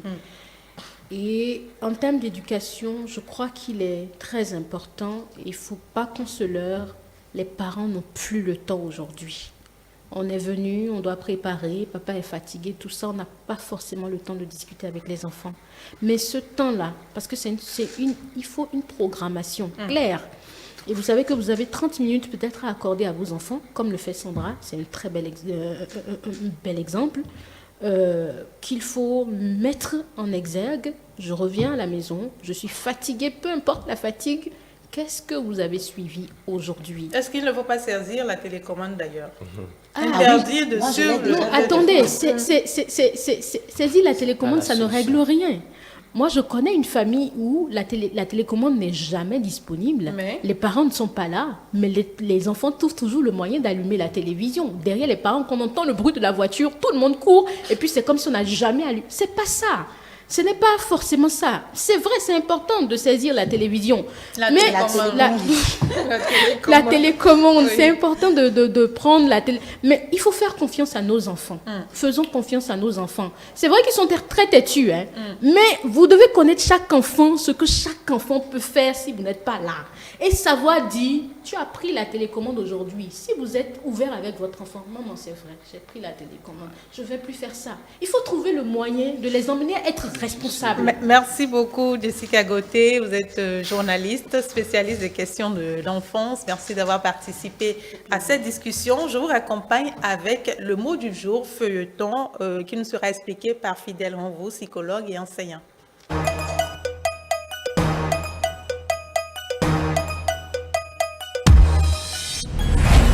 Chers amis téléspectateurs, bonjour et bienvenue à ce rendez-vous consacré au mot du jour. Aujourd'hui, nous sommes en face d'un mot qui évoque beaucoup d'histoires pour nous tous. Feuilleton. Le mot s'appelle comme suit. F-E-U-I-L-L-E-T-O-N. C'est un nom masculin. On peut considérer feuilleton comme un diminutif de feuillet. Quand on parle de feuilleton, quel sens pouvons-nous donner à ce mot? D'abord, feuilleton renvoie à un article de critique littéraire paraissant régulièrement sous la signature du même auteur dans un journal. Feuilleton peut avoir un deuxième sens. Là, il s'agit d'une œuvre romanesque conçue pour paraître par fragments dans un journal. On parle précisément de roman feuilleton. Mais quand on dépasse ces deux conceptions, des acceptions du mot feuilleton, et qu'on arrive à la troisième conception, au troisième sens, film télévisé. Feuilleton signifie film télévisé, histoire radiodiffusée en plusieurs épisodes de courte durée.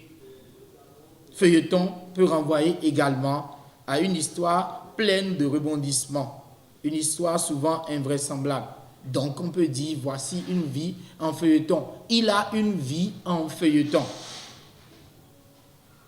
Quand nous parlons de films télévisés, essayez de vous concentrer et vous constatez que cela évoque tellement d'histoires avec l'avalanche des feuilletons qui ont assailli nos vies depuis des lustres désormais dans notre pays. Il y a tellement de feuilletons qui se diffusent. Il y a même des chaînes consacrées à la diffusion des telenovelas. Quels sont les homonymes du mot feuilleton? Feuilleton n'a pas assez grand homonyme. On parle de feuilleton, forme conjuguée du verbe feuilleter. Feuilleton, dans ce cas, s'écrit F-E-U-I-L-L-E-T-O-N-S. Feuilleton, qui peut être à l'impératif. Feuilletons cet ouvrage. Feuilleton, qui peut être à l'indicatif présent. Nous feuilletons ce livre. Forme conjuguée, donc du verbe feuilleter, feuilleton. On peut également avoir comme synonyme du mot feuilleton, feuilleton dans le roman feuilleton. Dans ce cas, nous avons roman-feuilleton. Il y a un trait d'union entre roman et feuilleton. Que pouvons-nous avoir comme synonyme du mot feuilleton? Nous avons télénovela, nous avons chronique. Je vous laisse cette citation pour la route. Je tiens cette citation que je vais vous laisser de Michel Butor. Notre existence quotidienne est un mauvais feuilleton par lequel nous nous laissons envoûter. Merci, chers amis téléspectateurs, d'avoir suivi en ce jour le mot du jour pour continuer votre route.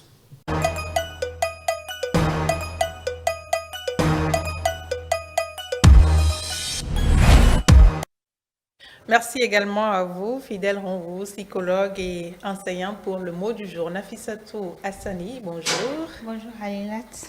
Amis téléspectateurs, bonjour. Bienvenue sur le plateau. Merci beaucoup. Nous avons beaucoup de messages ce matin. Nous avons quelques messages ce matin. Apparemment, beaucoup ont perdu l'habitude de regarder les feuilletons. D'accord. J'espère que c'est vrai, hein? Par manque de temps. Par manque de temps, ok. Il y a Sarah qui nous dit oui, en quelque sorte. Albimos del Passion et les trois visages d'Anna. Parfois, on y trouve des réalités. Il y a Modeste qui nous dit non, moi je n'aime pas. C'est toujours le même contenu. Amour, trahison, vengeance et autres. Toujours les mêmes histoires racontées diversement. Et il y a Hanifola Tunji qui nous dit je ne suis plus les feuilletons car j'ai compris que c'est les mêmes choses qui se répètent Dans les feuilletons, l'amour, la trahison, la pauvreté, la richesse, la sorcellerie et autres. Donc j'ai fini par comprendre que toutes les thématiques se tournent autour de ça. Donc j'ai stoppé tout ça. Sandra, ces téléspectateurs. Oui, ils ont raison.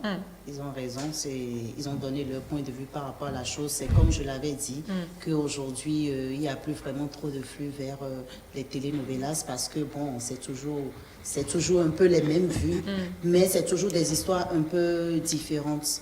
Donc, comme on l'a dit, il faut vraiment essayer de mettre des instruments à disposition des parents pour les aider dans l'éducation des enfants. C'est pas chose facile et puis chaque être humain est différent et de par sa pensée, de par sa manière de percevoir les choses et tout. Donc il faut toutefois les aider pour pouvoir mieux comprendre les choses. Maintenant, si nous voulons aussi, chaque fois on critique les telenovelas, mais nous n'avons pas de contenu, nous, à notre niveau, pour pouvoir proposer. Aujourd'hui, les chaînes ne produisent pas les feuilletons. D'accord, donc c'est les séries qu'on regarde ou bien les films qu'on regarde, c'est les réalisateurs ou bien on n'a pas beaucoup de producteurs. Le peu que nous avons n'ont pas vraiment les moyens pour pouvoir mieux étayer cela et montrer nos propres réalités. Donc ce qui fait que on n'a rien à proposer en retour à nos téléspectateurs. Donc on est obligé de pouvoir travailler là-dessus pour changer la donne. Et aussi demander aux institutions en place qui font déjà le travail de toujours profiter de la tendance pour pouvoir éduquer les gens. Voilà. Il y a Astou qui nous dit « J'aime bien regarder les feuilletons, mais je peux dire que ça fait un bon moment que je n'ai plus eu à le faire faute de temps.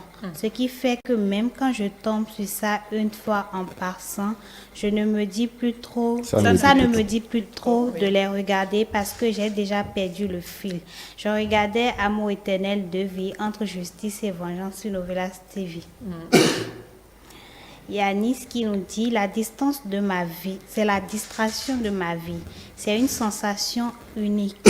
Le suspense, c'est trop cool. Même si on sait parfois comment tout ça va se terminer. Émeric, est-ce que savoir comment ça va se terminer et être toujours accroché, est-ce qu'il n'y a pas un paradoxe?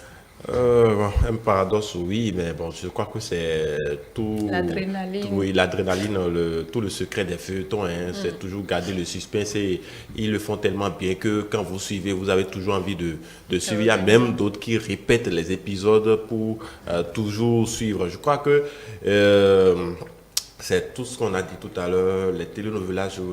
Je pense à mon humble avis que si, au-delà des aspects négatifs que cela véhicule, il faut quand même qu'on puisse en tirer des choses positives parce que tous les telenovelas ne font pas que du mal. Mais c'est l'aspect négatif qui a pris le dessus aujourd'hui, coach. Oui, l'aspect négatif a pris le dessus parce que nous ne savons pas souvent lire. Il faut savoir apprendre à lire ce qu'il y a derrière. Ce qu'on nous présente.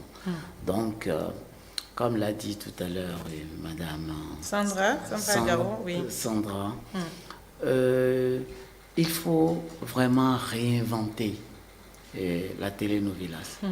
Pourquoi le Bénin ne peut pas produire des feuilletons adaptés à nos réalités et pas des acteurs béninois et on va se retrouver dedans.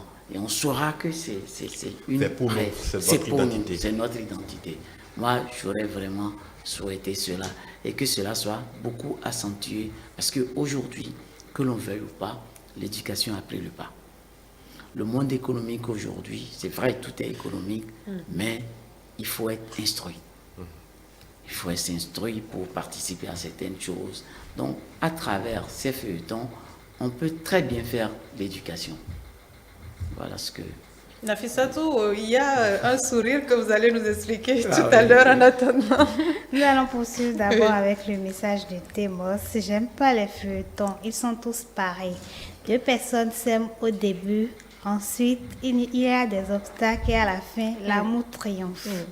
Rien de nouveau et comme le dit Suspect 95, trop de choses qui se passent que dans les télés.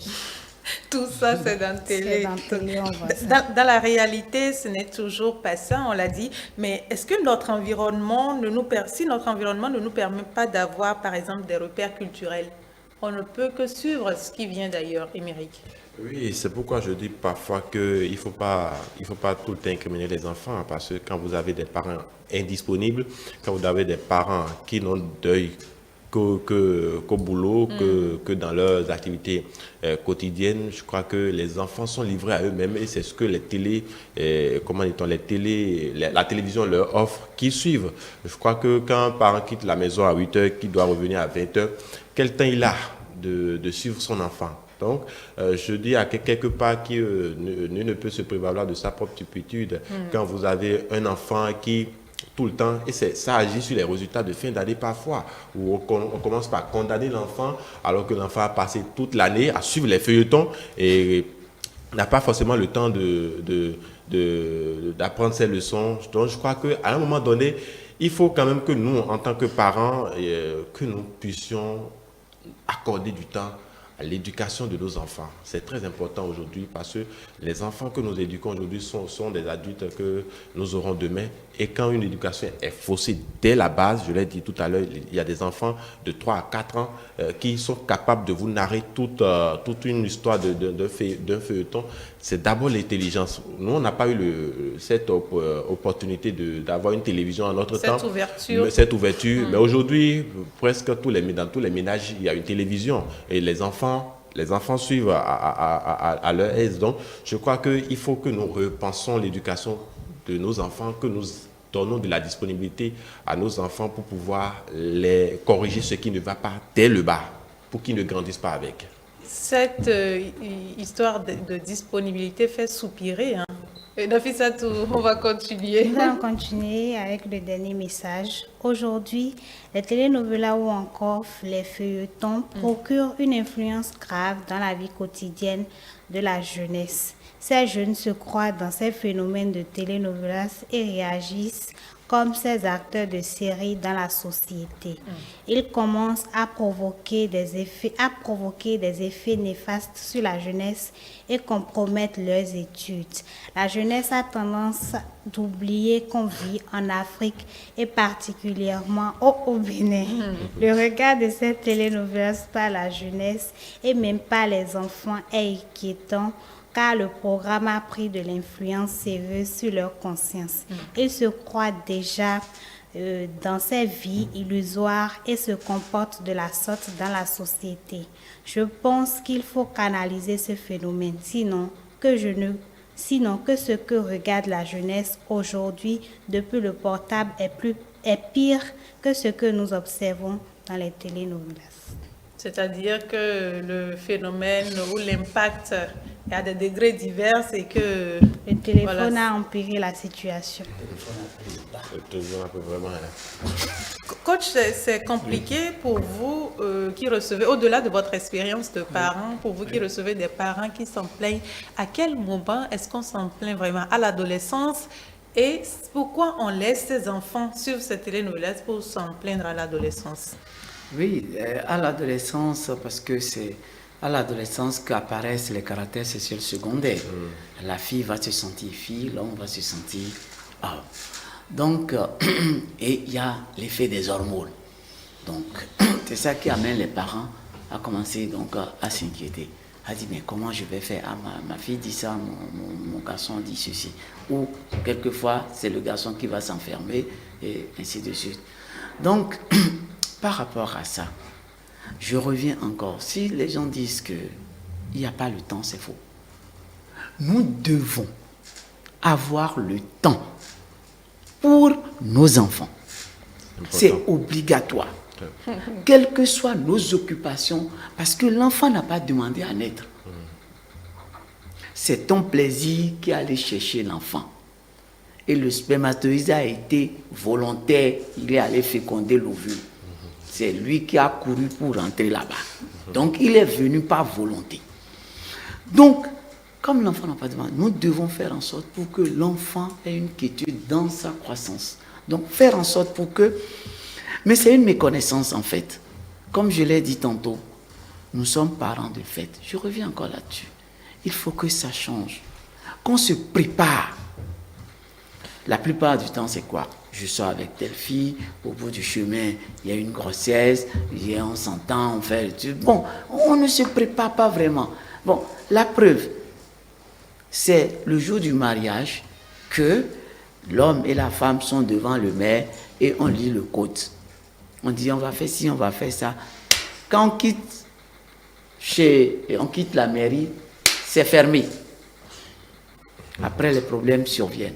Donc, nous devons faire en sorte pour que nous, parents et acteurs, nous devons être présents.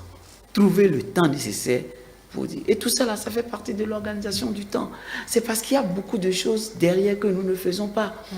L'homme et la femme, dans un foyer, ne s'asseyent pas pour discuter, par exemple, du budget familial. Ils ne s'asseyent pas pour parler du temps. Ils ne s'asseyent pas pour parler, non. C'est beaucoup de choses qu'il y a derrière. Et vous, je vous remercie pour cette initiative. Vous devez continuer, d'accord, à fouiller, à voir dans les foyers qu'est-ce qu'on peut améliorer, qu'est-ce qu'on peut apporter, qu'est-ce qui manque. Et c'est comme ça qu'on va accompagner les parents pour arriver à un bon résultat. Merci. Je crois que le coach a parfaitement raison quand il parle de... Aujourd'hui, nous avons quel genre de parents qui émergent? C'est des parents-enfants également, parce que vous n'avez pas encore... c'est des grossesses qui viennent comme ça, et puis bon, on est obligé de le supporter. Comme ça, on devient parent. On n'a pas encore les aptitudes nécessaires pour pouvoir inculquer l'éducation qu'il faut à notre enfant. Donc, je crois que c'est une longue chaîne qu'il faut essayer d'améliorer, de faire en sorte que ça évolue dans le sens positif. Et je crois qu'aujourd'hui, nous l'avions souligné, nous avons des enfants hyper intelligents et les réalités ne sont pas forcément, nous ce que nous avons vécu, ce n'est pas forcément ce que vivent aujourd'hui les enfants, ces enfants. Et quand vous avez par exemple des parents qui même disent aux enfants de suivre le feuilleton, et puis quand ils vont venir à la maison, qui vont le leur raconter, vous voyez un peu ce que ça peut poser. Et ce n'est pas le leur raconter en voulant leur donner une éducation, bien en voulant communiquer avec eux, mais c'est juste parce qu'ils n'ont pas eu le temps de suivre ça. Donc, vous voyez un peu, c'est pour la rediffusion. Voilà. Nous allons poursuivre avec la pensée du jour. Oui. La pensée de ce matin nous vient de Michel Butor. Notre existence quotidienne est un mauvais feuilleton par lequel nous nous laissons envoûter. Notre existence quotidienne est un mauvais feuilleton par lequel nous nous laissons envoûter.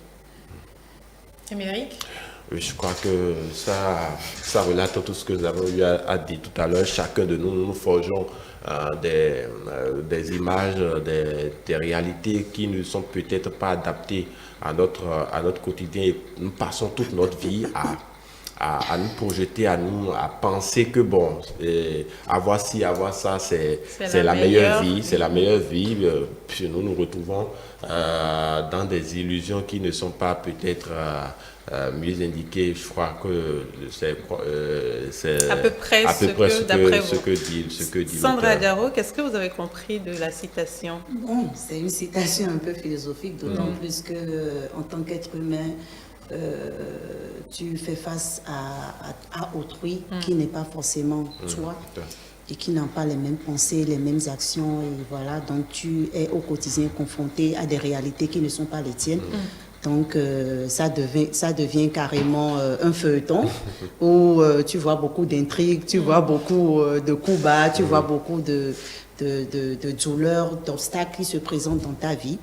Donc on est obligé de faire avec et d'avancer quelle que soit la situation. Donc au fait, c'est ça que voilà ce que moi je pense de ce que la pensée nous relate. Et ça je rejoins un peu les feuilletons, parce que dans les feuilletons, c'est comme ça que les personnages même qui sont dans les feuilletons sont confrontés.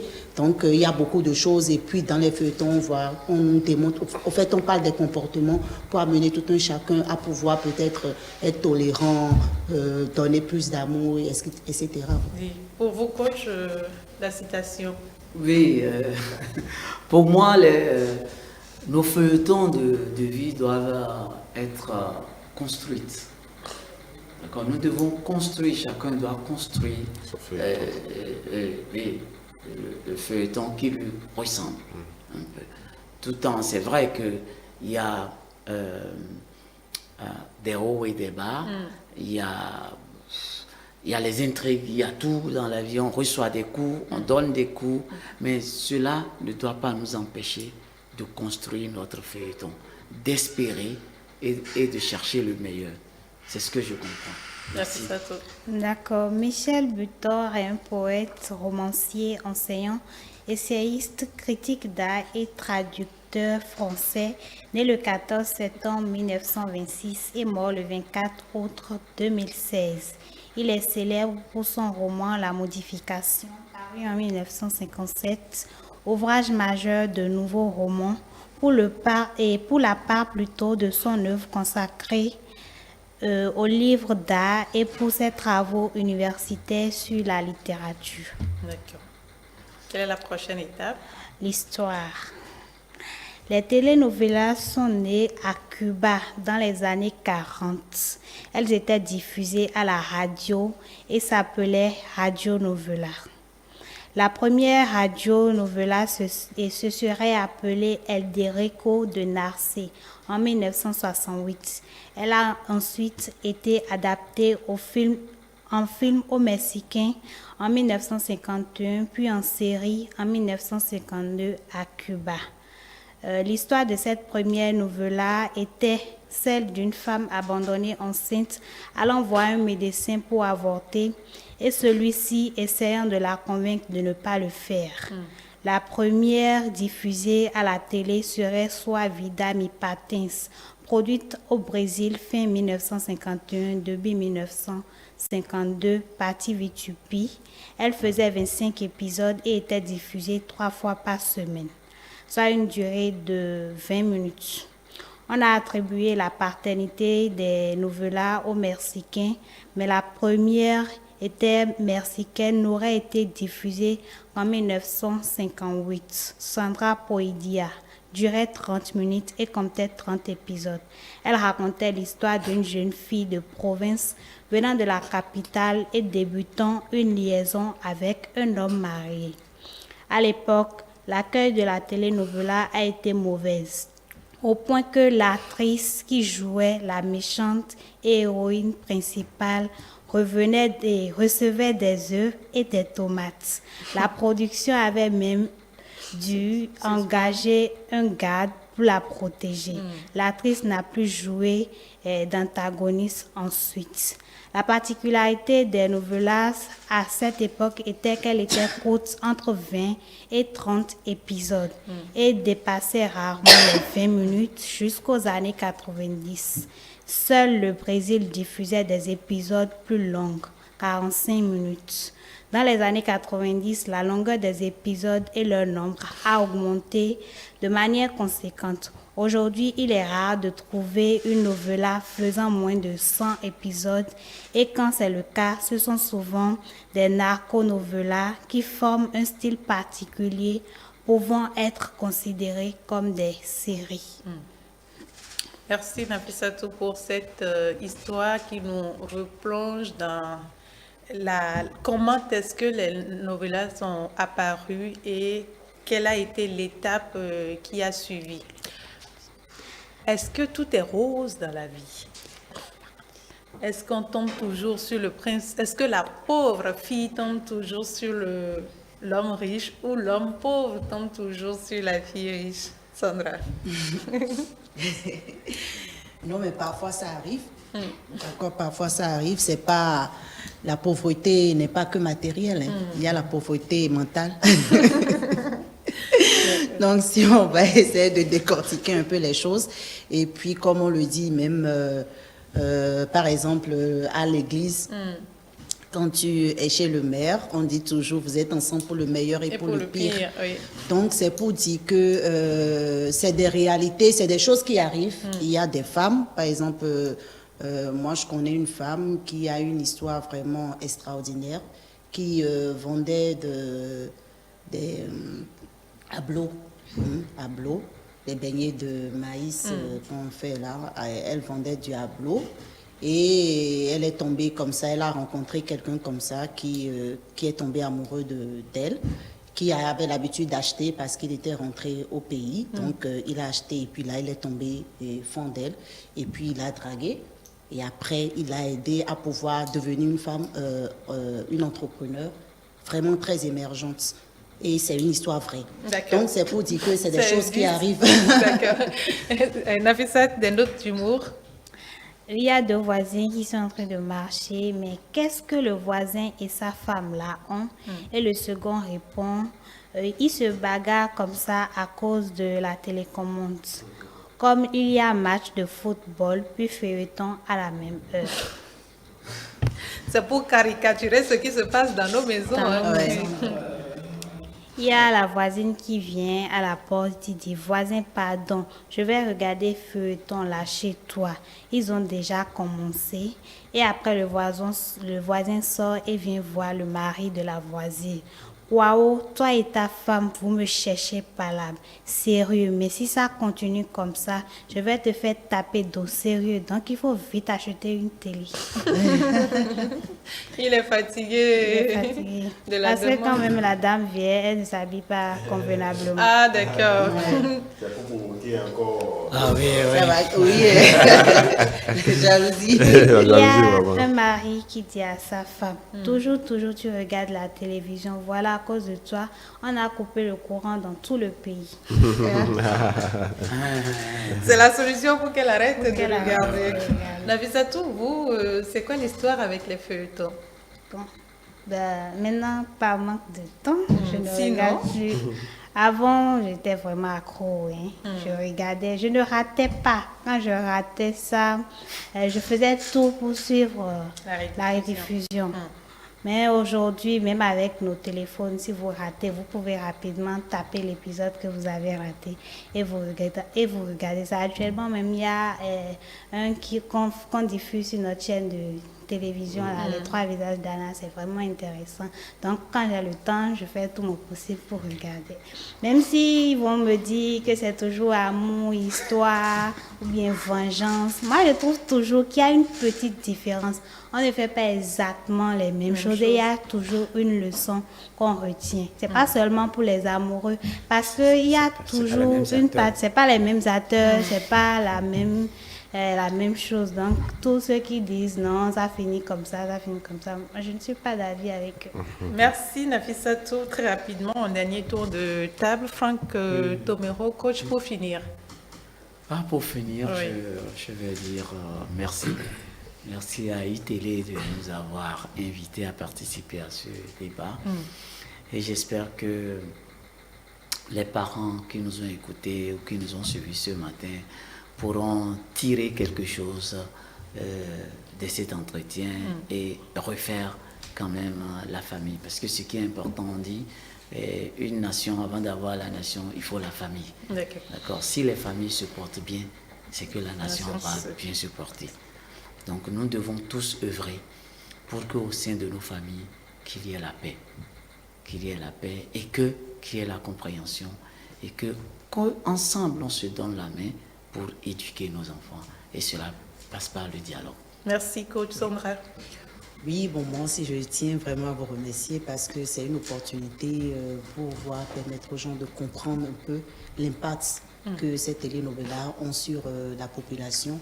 Et voilà, donc je pense qu'il faudra mettre tout ça en exergue et en parler plus souvent avec d'autres thématiques pour pouvoir permettre aux gens de voir clair un peu ou bien d'avoir un instrument pour pouvoir mieux éduquer les enfants parce que c'est pas tout à fait évident que les parents arrivent à communiquer avec leurs enfants parce qu'eux aussi déjà de base ils ont un problème éducationnel, donc du coup il faudra les accompagner. D'accord, merci Sora. Émeric, pour finir. Je crois qu'il revient aux parents de canaliser les enfants et de leur montrer l'aspect positif de ces feuilletons-là et de leur quand même inculquer les revers positifs qui sortent de ce feuilleton-là pour pouvoir leur permettre en tout cas d'accroître, de grandir avec des valeurs positives. Nafissatou.